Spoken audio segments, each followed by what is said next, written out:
안녕하십니까. 강원대학교 통일강원연구원장 송영훈입니다.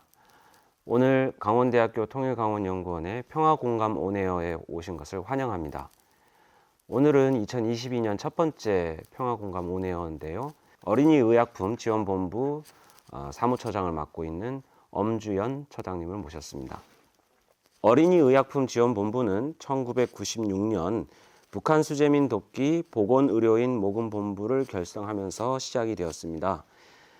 그리고 많은 활동을 이어오면서 2020년에는 그동안에 북한 어린이 건강 실태 보고서 발표, 그 다음에 용천 동포 돕기 캠페인 진행, 그리고 중국 조선족 동포 지원 사업 등의 그런 업적을 인정받아 2020년 제16회 DMZ 평화상 남북 교류 협력 부분을 수상하였습니다. 오늘 함께 해주시는 엄주연 사무처장님은 최근 2020년 북한 보건의료체계 구축 과정 연구라는 제목으로 동국대학교에서 박사학위도 받으셨습니다. 그동안에 엄주연 처장님이 어린이의약품지원본부와 함께 해온 이야기들을 많이 오늘 들어보도록 하겠습니다. 처장님 안녕하세요. 안녕하세요. 네. 뭐 늦었지만 2020년 DMZ 평화상 교류협력 부분 수상하신 것을 축하드립니다. 감사합니다.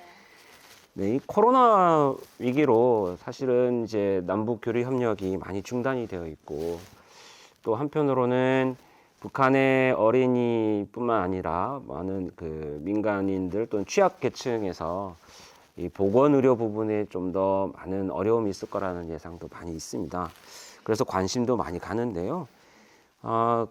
그래서 이 어린이의약품지원본부가 도대체 어떤 단체인지 또는 어떤 활동을 하고 있는지 뭐 그거에 대해서 좀 더 많은 분들이 궁금해합니다.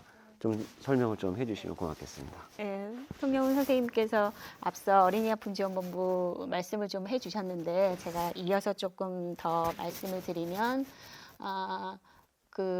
북한이 유엔에 우리 너무 힘드니까 인도적 지원을 해줘라고 했었던 시기가 1995년이었어요. 그때 공식적으로 처음으로 전 세계에 인도적 지원을 요청을 했었고 그 부분과 관련해서 이제 남쪽에 있는 이제 보건의료인들이 놀래기도 했었고 어려우면 많은 사람들이 아프잖아요. 그랬을 때 이제 보건의료인들이 반응하는 속도도 이제 상당히 빨랐었고 그래서 95년에 북쪽이 그렇게 요구를 하고 그때부터 이제 모금 운동을 하기 시작을 했어요. 모금 운동을 하기 시작해서 96년에 말씀 주신 그런 이제 보건의료인들이 모여가지고 모금 사업을 시작을 했고, 그 다음에 그 모금한 거를 1996년에 이제 저희가 다이렉트로 북에 줄 수 있는 게 아니었었기 때문에 유니세프를 경유해서 이제 대북 지원을 시작을 했었고, 그거를 계기로 해서 97년에 북한 어린이 살리기 의약품 지원본부가 결성이 됩니다.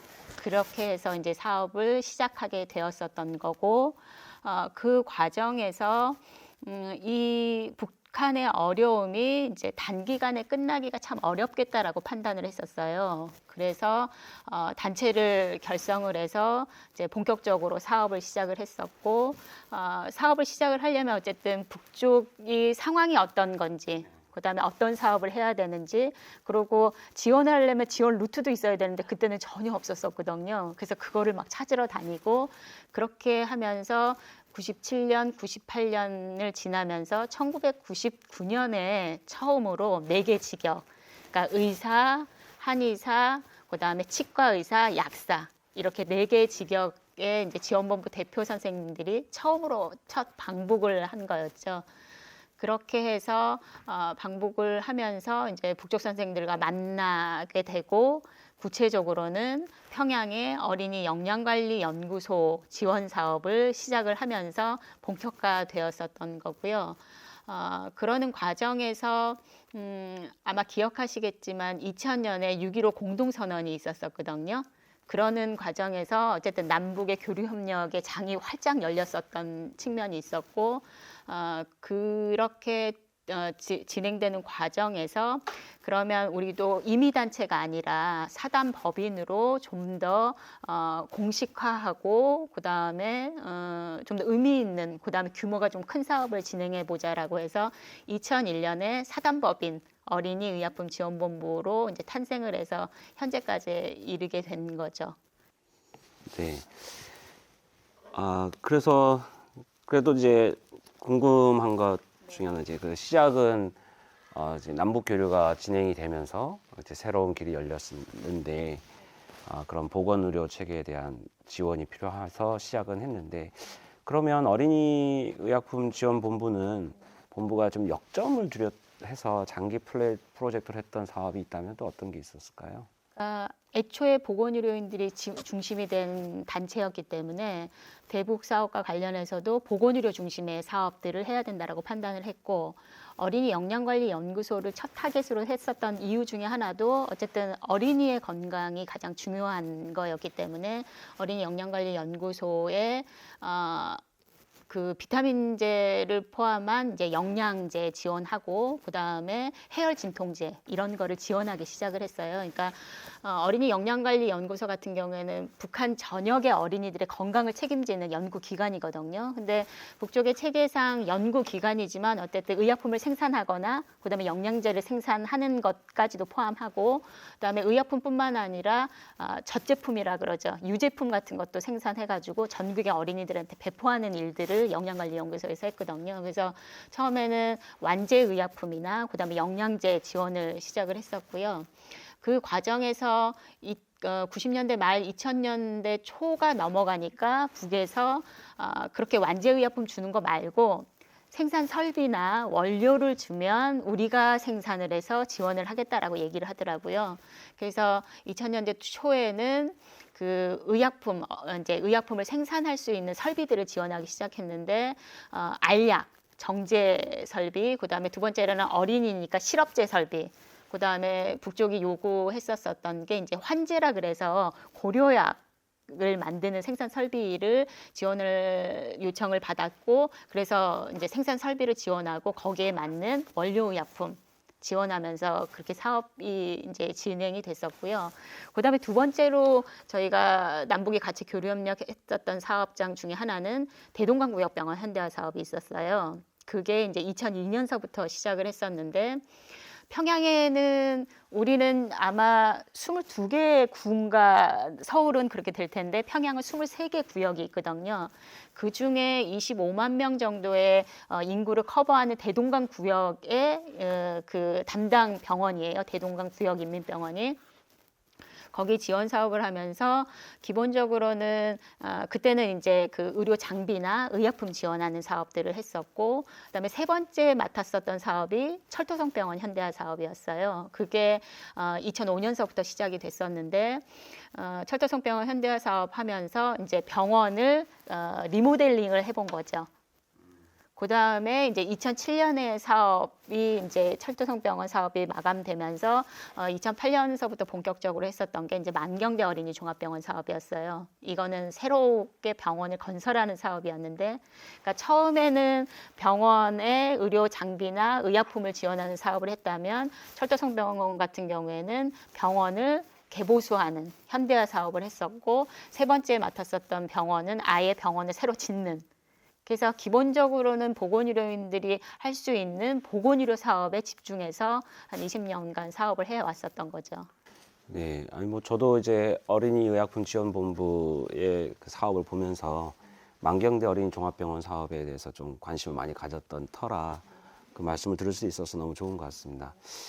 근데 참 안타깝게도 지금 현재는 남북 관계가 중단이 돼서 이렇게 그동안 많이 현대화 사업도 하시고 병원 운영에 지원을 했는데 그게 중단된 건 너무 아쉬운 것 같습니다. 누구보다도 지금이라도 빨리 남북 관계가 좋아져서 교류 협력이 정말 재개되기를 희망하는 사람 중에 하나인데 이게 그런데 이제 남북 관계가 안 좋아지기 시작한 게 이미 이제 2008년서부터였거든요. 그러니까 그 기간이 벌써 10년이 넘은 기간이었고 저 같은 경우에는 평양을 포함해서 이제 그 한 북쪽 지역을 한 50여 차례 이상을 이제 다녔어요. 그러니까 제가 어린이아픔지원본부에서 활동을 시작한 거는 2002년서부터였고 북쪽 사람들을 처음 만난 거는 2004년이었어요. 2004년 12월에 이제 만주벌판 그 한 겨울을 그때가 저희가 심양에서 만났는데 심양 공항에 내려서 이제 온도계가 거기 공항에 크게 있는데 거기 마이너스 19도였었거든요. 그 만주벌판 19도에 그때 처음으로 이제 북한 사람들을 만났고 그리고 제가 2005년서부터 이제 평양 첫 방문을 했었는데 그 과정에서 몇 년 사이에 이제 50여 차례를 간 거였어요. 그래서 제가 가장 이제 그때 안 좋았을 때의 마지막 간 게 2010년이었고 그 전에는 거의 매 해마다 한 4-5차례는 왔다 갔다 했으니까 근데 2010년에 갔다가 남북관계 안 좋아지니까 그 다음에 갔었던 게 2013년이었고 그 다음에 갔었던 게 2018년이었어요. 그러니까 그 5년 동안 이제 5년 넘은 기간에 이제 평양을 간 거였었고 2018년에 가면서도 이제는 자주 갈 수 있을 거라고 생각했는데 그게 벌써 3년, 4년 전에 일이 돼버린 거잖아요. 그래서 남북 관계가 좋아졌을 때 그 기간이 이제 정말 꿈 같던 그런 시절이었다 싶을 정도로 그런 상황이었는데 근데 더 안타까운 거는 이게 언제 좋아질지 솔직히 장담을 할 수 없다라는 상황인 거라서 어떤 사람들은 95년 북한이 그렇게 어렵다고 국제사회에 도움을 요청했었던 거가 향후에 또 올 수 있다. 그거를 준비하자라고 하는 사람들도 지금도 있거든요. 근데 저는 그거는 정말 옛날 일인 거고 다시 남북 관계가 좋아지면 그런 방식은 아닐 거다라는 생각이 들어서 과연 남북 관계가 언제 좋아질지 안타까우면서 어쨌든 기다리고 있는 상황입니다.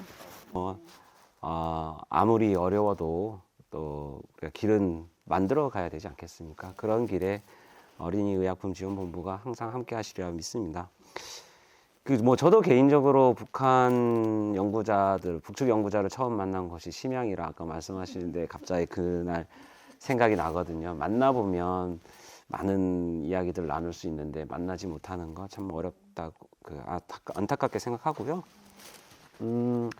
또 하나 아까 말씀하신 것 중에 이제 너무나 많이 1년에 4번도 가고 그랬던 시절이 있는데 4-5번 가면서 저는 개인적으로 그런 게 하나의 통일의 모습이라고 생각하거든요. 정치 체제가 하나로 되는 게 통일이 아니라 그렇게 자유롭게 오가면서 서로에게 필요한 것들을 주고받을 수 있으면 그게 통일된 한국 사회가 아닐까라는 생각을 합니다. 근데 이제 오늘 또 시청자분들께 이제 소개하고 싶은 것도 있는데 사실 그렇게 2000년대에 북한을 방문하면서 현장을 목격하고 거기에서부터 쌓인 그런 경험들을 바탕으로 이제 학위 논문을 쓰시고 학위 논문을 책으로 내셨어요. 이게 이제 홍보를 해드리면, 그러니까 북조선 보건의료 체계 구축사 1이라고 해서 발간을 하셨거든요. 근데 구축사 1이라고 한 것은 2가 있다는 예정이죠. 2를 지필하고 계실 거라고 생각이 들고요. 근데 이제 그래서 궁금한 것은 이 책을 좀 쓰게 된 배경이라는 것과 또 이런 표현도 있어요. 북한 보건의료 체계의 완전한 구현과 완벽한 붕괴. 이런 것들이 좀 무엇을 말하는지 이 책을 통해서 저자님께서 이제 우리 이제 독자들에게 전달하고 싶은 메시지가 뭐였는지 좀 설명 부탁드리겠습니다. 2008년에 이제 정부가 바뀌면서 대북 그 정책이 바뀌어진 거죠. 우리는 정권이 바뀔 때마다 대북 정책이 바뀌어가지고 그게 참 가장 중요한 남북 관계에 어렵게 만드는 그 폐해 중에 하나라고 저는 판단을 하는데 어쨌든 햇볕 정책이라는 그 정책을 이어오면서 어쨌든 남북 관계 이제 교류 협력이 되게 중요한 이슈로 하면서 이제 민간 단체들의 활동이 활발했었던 시기가 2008년에 정부가 바뀌면서 어려워진 측면이 분명히 있고 인도적 지원의 그 통계 지표를 보셔도 아시겠지만 거의 4분의 1 토막 나는 그런 현상을 겪기도 했었고 어쨌든 못 하나라도 북에 가려면은 이제 그 승인을 받아야 되는데 이제 승인이 어려워지거나 이제 반려가 되거나 이런 과정을 거치면서 대북 사업이 상당히 어려웠었어요. 어려우면서 그때는 이제 거의 100개 이상의 민간 단체들이 활동을 했었던 기간이었고 많은 사람들이 서울에서는 못 보지만 그러니까 한국에서는 못 보지만 평양에 가서 보거나 막 이런 시기를 거쳤었거든요. 근데 교류 협력이 안 되고 사업이 막히면서 이제 그 선후배들을 만나기 시작을 했었던 거죠. 그래서 당신네들은 어떤 사업을 하는지 그때는 막 경쟁도 되고 서로 너무 바빠서 같이 만나서 얘기할 시간도 되게 없었었거든요. 근데 이제 그런 시간을 가지면서 그러니까 스스로에 대한 평가를 정말 무식하게 사업을 했다라는 평가가 있었어요. 아니, 그래서 저는 정말로 순수한 마음이었었던 것 같아요. 왜냐하면 제가 민족 문제에 별 관심이 없었었거든요. 어린이아픔지원본부에 2002년 결합을 하기 전까지도 저는 그 학교 다니면서 이제 노동운동에 더 관심이 있었고 저희 남편을 만났었던 것도 노동 야학하면서 만났었던 거고 그래서 약간 좀 이렇게 색깔이 좀 달랐었던 측면이 있어요. 근데 그때 당시에는 남쪽에도 너무나 해결해야 될 문제들이 너무나 많았었기 때문에 북은 이미 이제 남북은 오래전에 분단되어 있는 상황이고 북은 북이 알아서 할 문제고 남쪽에서는 사적할 문제에 대한 운동은 남쪽에서 해야 된다라는 게 되게 강했어서 그러던 차에 이제 어찌어찌 어린이아픔지원본부와 같이 이제 활동을 하게 됐는데 그렇기 때문에 북에 대한 공부가 전혀 안 돼 있었던 거예요. 근데 제가 2004년에 북쪽 선생들 만나서 2005년에 이제 북한 가기 시작하면서 처음에 평양에 갔을 때도 여전히 북쪽이 어려운 모습들을 보았었거든요. 그러니까 되게 미안했었던 것 같아요.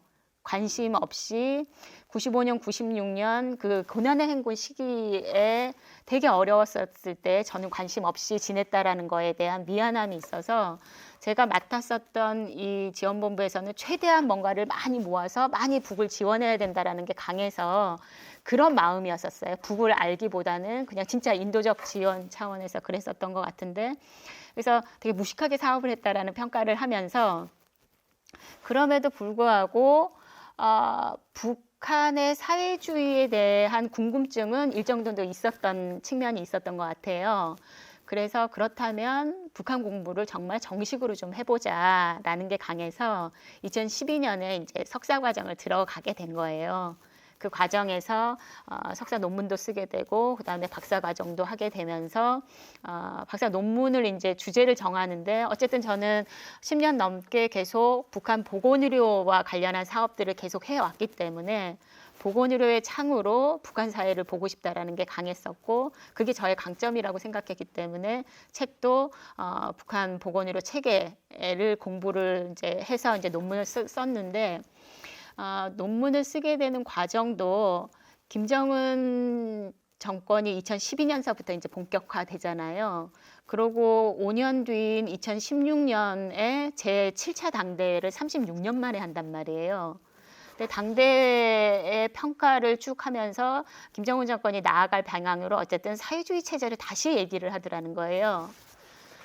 그렇다면 북한이 얘기하는 북한식 그 사회주의 보건의료에 대해서는 저희가 잘 모르잖아요. 그래서 그럼 이 기회에 그 부분에 대해서 좀 공부를 해서 논문을 쓰자 그래서 1945년서부터 1970년까지 그 기간으로 해가지고 논문을 썼고 그 논문이 2020년에 나왔고 이제 2021년에 책을 좀 다듬어가지고 책으로 출간을 했습니다. 예, 그래서 이게 저도 이게 잠깐 뭐 아직 정독은 못 해봤으면 앞으로 하겠습니다. 근데 이제 잠깐 보면 풍부한 어떤 자료와 이제 경험이 많이 들어간 것 같습니다. 그럼 이 편에서는 어떤 내용을 쓰실 계획이십니까? 그러니까 시기가 45년서부터 70년에 북한이 이제 사회주의 보건의료 원칙에 기반해 가지고 그거를 되게 완벽하게 구현하려는 욕심으로 어쨌든 사회주의 보건의료 체계를 구축을 했었고 그 구축하는 기간이 70년까지였었던 것 같고요. 두 번째 기간은 어쨌든 김일성 사망이 이제 94년이었고 그 사망하기 전에 이제 고난의 행군 과정을 넘어가면서 되게 어려웠었던 기간이 분명히 있었던 거잖아요. 그래서 71년서부터 사망 그때까지 70년에 구축한 사회주의 보건의료 체계를 가지고 되게 활발하게 발전했었던 기간이 70년대와 80년대를 거치는 거여서 그때의 발전 모습들을 좀 보고 싶은 게 이 건이고요. 그다음에 이제 저의 목표는 어쨌든 4권까지인데 거기까지 좀 정리를 해보고 그다음에 이제 분명하게 이게 고난행군 과정 거치면서 붕괴되는 과정도 분명히 있었던 거고.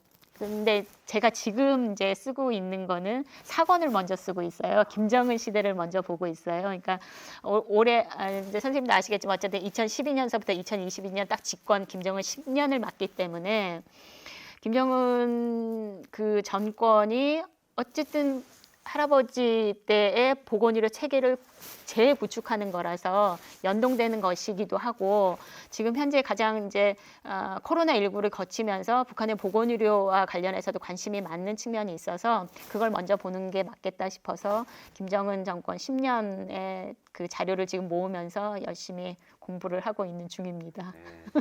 4권이 나오면 다시 한번 저희가 모셔보겠습니다. 이제 뭐 사업과의 저작 활동에 대해서 들었는데 이제 그렇지만 이제 또 개인적인 차원에서 활동가로 이렇게 30대, 40대를 다 보내셨는데 이게 쉽지 않은 일인 것 같아요. 여러 가지 감정적으로도 뭐 기쁨을 느낄 때도 있고 성취감을 느낄 때도 있지만 또 한편으로는 남북 관계의 부침에 따라 좌절감도 느낄 수도 있고 많은 개인적인 차원에서 어려움이 있었을 거라고도 생각이 드는데 뭐 가장 기뻤던 점 혹은 좀 난감했던 순간 뭐 이런 것들이 있을까요? 좀 가볍게 좀 부탁드리겠습니다. 그러니까 활동했었던 거를 이제 되돌아보면 오래된 얘기기는 하지만 정말로 그러니까 감정이 되게 오묘한 감정들 진짜 정말 때려치고 싶다 이런 감정서부터 너무나 좋다라는 감정까지 막 되게 다양한 이제 스펙트럼에 있는 감정들을 느꼈는데 그런 감정을 너무나 힘든 감정을 느껴도 되니까 지금이라도 교류협력이 빨리 잘 됐으면 좋겠다라는 생각을 이제 하고 있고요. 가장 좋았었던 거는 어쨌든 저는 북한 사람과 남한 사람을 연결해주는 중간다리 역할을 하는 사람이잖아요. 활동가로서. 그랬을 때 북한의 전문가와 남한의 전문가가 한 테이블에서 어떤 현안 하나를 가지고 막 진지하게 얘기하는 모습을 보고 있으면 되게 뿌듯했어요. 그게 내가 여기에 있는 이유 중에 하나겠구나라는 생각이 들었었거든요. 그러니까 그거는 보건의료인들뿐만 아니라 저희가 병원 현대화 사업하면 이제 건설하는 그 전문가 선생님들도 되게 많이 이제 모시고 갈 수밖에 없는 거거든요. 그 선생님들도 이제 전문가와 전문가들이 만나면 할 얘기들이 너무 많은 거예요. 서로 가르쳐주고 싶은 것도 많고 배우고 싶은 것도 많고 막 이래서 너무나 진지하게 이제 그렇게 쌓아가면서 하나의 사업들이 성사되는 과정을 보면 그게 되게 뿌듯한 거고 활동가의 역할이 이런 거구나. 왜냐하면 우리가 분단이 되게 오래됐었고 같은 말을 쓰고 그다음에 논의하고 끝나면 이제 술 먹으면서 막 가슴을 열고 막 얘기를 하는 것 같지만 또 다른 것도 너무 많거든요. 그러니까 어떤 부분에 대해서 얘기를 하는 거가 서로 되게 불편한 점들도 분명히 있는 거라서 그거를 배워가는 과정이었고 저는 누구보다도 더 잘 아는 중간의 사람이라서 그거를 서로 통역해 주는 과정. 그러니까 전문가들이 만나서 편하게 얘기해 주는 그런 과정에 이제 제가 껴서 통역을 해줘서 잘 됐다라는 점들이 되게 좋았었던 측면이 있는 거고, 되게 힘들었었던 거는 어쨌든 인도적 지원이든 대북 교류 협력 활동이든 우리는 뭔가를 주는 사람인 거고 주면 그냥 줘야 되는데. 우리가 준 거를 확인도 해야 되는 거고 그다음에 준 거에 대한 고마움도 받아야 되는 게 있는 거고 서류도 받아야 되고 막 그런 것들이 되게 많잖아요. 그래서 저희가 방북해서 하는 것 중에 가장 중요한 게 우리가 준 물건이 딴 데 가지 않았나 확인하는 절차인 거가 많은 거고, 그랬을 때에 되게 힘든 게 많았어요. 뭔가 확인을 해야 되는, 그러니까 신뢰하기가 어려운 거잖아요. 근데 이제 북쪽 사람들 입장에서는 어렵다라고 고백을 해서 물건을 받았는데 그 물건이 어디에 쓰였는지에 대해서 구체적으로 밝혀야 되는 거에 대한 불편함이 분명히 있었던 것 같고, 그래서 어디 보자라고 하면 그 사전에 다 조율이 돼야 되는데 그게 안 됐을 경우에는 본인들도 되게 힘들어 했었고, 저희는 그거를 가지고 돌아가서 이제 후원자나 이렇게 얘기를 해야 되는데 그런 부분이 항상 힘들었었던 것 같아요.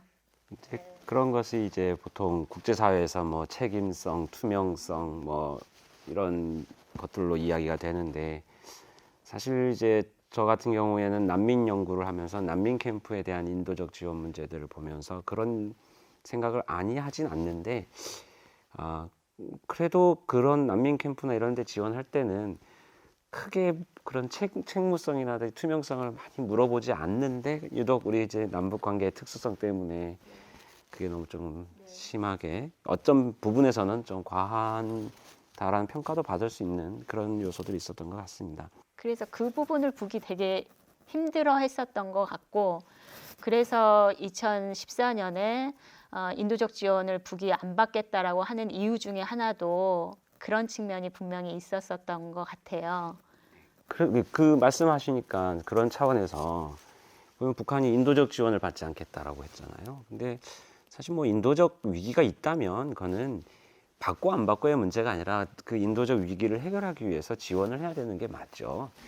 근데 이제 그런 취지가 뭘까요? 왜 이제 인도적 지원을 좀 거부하고 다른 형태의 협력, 개발 협력을 했으면 좋겠다라는 메시지로 들리는데, 남북 교류 협력이 지금까지와는 달리 만약에 다시 어떤 재개의 물꼬가 트인다면 어떻게 접근해야 정말 지속 가능한 그런 남북 교류 협력이 이루어질까요? 북이 95년서부터 이제 인도적 지원을 받기 시작하면서 국제사회, 그다음에 국제민간단체, 국제기구, 그다음에 다양한 국가들, 그 안에 이제 남한이 포함되어 있었던 거잖아요. 그 과정이 이제 20년이 이루어진 거였고, 근데 선생님도 아시겠지만 북한 정권 자체가 자력갱생과 주체와 이런 거를 강조했었던 나라인 거거든요. 그런 과정을 거치면서 20년 동안 외부에서 받아오는 거가 너무 익숙해지는 게 있었었던 것 같아요. 예, 그런 부분에서 당국 입장에서는 또 어쨌든 새로운 정권이 들어선 입장에서는 그거는 정상이 아니라고 판단을 했을 수도 있는 거고, 그다음에 인도적 지원을 가지고 경제 활성화나 그다음에 그러니까 자신들이 미래에 지향을 하는 이제 강성 국가 이런 거가 될 수가 없는 거잖아요. 인도적 지원 갖고는 그게 한계가 있는 거거든요, 분명하게. 그래서 남쪽 지원 관련해서는 보수 정부에서 추진했었던 그 교류 협력의 가장 중요한 거가 취약계층을 대상으로, 그다음에 영유아, 여성 이런 거에 한정돼 있었던 거예요. 맞습니다. 근데 그거 가지고는 해결이 되는 부분이 아닌 거고, 끊임없이 못 사는 나라한테 뭔가를 주고받는 그런 관계가 된다라는 거는 북쪽 당국으로서는 별로 받아들일 수가 없는 상황이기 때문에, 그러니까 근본적인 해결도 안 되면서 계속 거지같이 받아먹는 어떤 국가의 이미지가 남쪽 사람들한테 되는 것도 별로 좋은 바람직한 방향이 아니라서, 그다음에 그러니까 근본적으로 문제가 해결되기 위해서는 어쨌든 국가 대 국가든 아니면 국제기구와 북쪽과의 관계든, 그러니까 정상적인 상황에서의 사업들을 추진해야지 된다라고 판단을 했었던 것 같아서, 그러니까 그런 것처럼 스스로도 어쨌든 인도적 위기는 일정 정도 가시적으로 이제 성과가 있었기 때문에 그거 말고 한 단계 더 업그레이드되는 측면이 있었던 거죠. 근데 우리는 그 북쪽은 받는 그 입장에서는 그거를 원하는데 주려고 하는 입장은 인도적 지원을, 그러니까 핀트가 안 맞는 거예요. 그런 게 보수정부 내내 10년간 이어져 왔었던 거고 지금 돌이켜 보면 2008년과 2012년까지의 상황과 그다음에 박근혜 정부 들어서서 2014년에 드레스덴 선언 딱 했을 때 북쪽이 그러니까 우리 그때 남북 관계 안 좋았을 때 박근혜 정부 들어서면 좀 더 달라질 거다, 좀 더 나아질 거다라고 남쪽의 전문가들도 생각했었던 것처럼 북쪽도 마찬가지였는데 정책이 이명박 정부와 크게 다르지 않다라고 판단하면서 아 이제는 남쪽과는 더 이상 인도적 지원 받지 않겠다라고 딱 얘기가 된 거였었거든요. 그래서 그런 측면에서 새로운 정부나 아니면 향후에 남북의 교류 협력을 이제 재개하려면 인도적 지원만을 가지고 계속 불쌍한 북한 지원을 가지고서는 이제 사업하기는 한계가 분명히 있는 거고 북쪽도 2018년에 본격적으로 남북관계 개선을 위해서 나왔을 때도 경제협력을 얘기를 했었고 우리는 당신네들한테 받아서 뭔가가 잘 되는 게 아니라 남북이 같이 윈윈할 수 있는 사업을 했으면 좋겠다라는 게 명확했던 거거든요.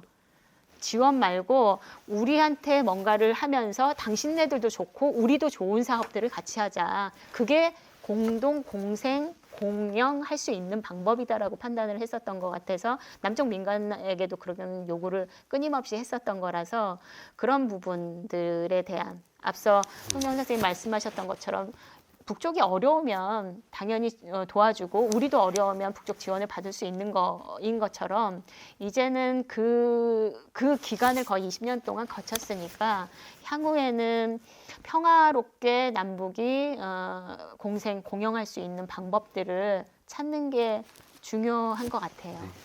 저도 돌이켜보면 첫 번째 만남에서 북한 학자들이 제게 듣고 싶었던 키워드가 경제협력이더라고요. 남북한이 다시 교류를 한다면 우리는 경제협력을 어떻게 하면 좋겠느냐 이거에 대해서 되게 관심을 많이 갖고 질문을 해서 처장님 말씀에 되게 공감이 많이 갔습니다. 그리고 이제 끝으로 뭐 어쨌든 남북 관계가 중단이 됐어도 앞으로 어린이 의약품 지원본부는 어떤 계획을 좀 갖고 계신지 우리 시청자분들께 좀 간단히 소개해 주시죠. 네. 되게 희망찬 얘기를 하고 싶은데 어쨌든 우리가 발 딛고 있는 현실은 향후에도 어려운 측면이 분명히 있는 것 같은데 저는 2018년 남북이 이제 정상에 세 차례 이상 만나면서 평화 체제를 얘기했고 그 다음에 서로 윈윈할 수 있는 사업들에 대해서 꽤 많은 논의를 했었고 이제 그게 이제 진행되면 되는 건데 그 진행되는 과정이 정말 어렵다라는 생각이 들더라고요. 그럼에도 불구하고 우리가 해야 되는 것들은 상당히 많은데 뭐냐면 남북 관계가 안 좋아지면서 북쪽을 이해하려는 마음조차 더 줄어드는 것 같아요. 그리고 김정은 정부 들어와서 되게 변화된 상황이 많은데 그 변화된 상황에 대해서 인지하지 못하는 경우가 많아서 어쨌든 어린이약품 지원본부는 북쪽의 보건의료에 타겟을 맞춰서 어떤 변화가 있는지 그 부분에 대해서 끊임없이 공부하면서 보건의료인들과 논의를 할 거고요. 그 과정이 향후에 이제 전개될 교류협력, 특히나 이제 보건의료 교류협력에서 되게 중요하게 쓰여질 수 있을 거라고 판단을 합니다. 아시겠지만 2020년 코로나19 위기를 겪으면서 보건의료가 되게 한반도에 중요한 이슈가 됐고, 그 다음에 2018년에 남북에 이제 선언 안에도 전염성 질환과 관련한 사업들이 들어왔을 정도로 감염병에 대한 것들이 북쪽도 되게 관심이 많은 부분이라서 이런 부분을 재개가 됐을 때 되게 잘 진행될 수 있도록 지금부터라도 잘 준비를 하려고 하고 제가 공부를 계속 이어나가려고 하는 이유 중에 하나도 그렇습니다. 네, 오늘 어린이 의약품지원본부 엄주현 사무처장님을 모시고 평화공감 온에어를 진행하였습니다. 오늘 모신 단체가 어린이 의약품지원본부 하나지만 사실